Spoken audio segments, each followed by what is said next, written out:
Welcome back to part 3 of our series on ways to lengthen the spine. Again, particularly good for those of us with scoliosis and or spinal fusion. And this next thing I'm going to show you is going to also be on our back, just like the last one.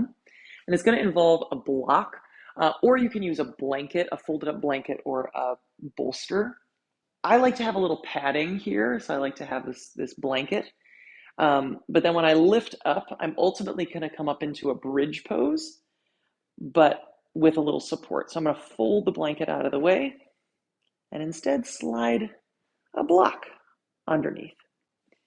And then I'm going to settle my hips on that block.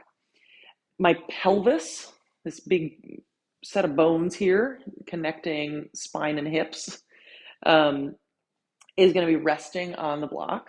I don't want the block under my lower back. This is not ideal. We don't want that.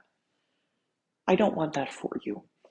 So instead, have that block right under the pelvis so the pelvis can rest.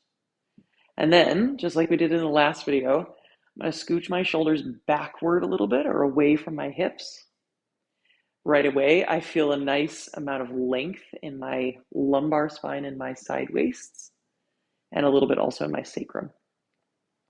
I could stay here. I could let my arms kind of descend, or sometimes it can feel really nice to take the arms up overhead, maybe even interlacing them like we did in the first video.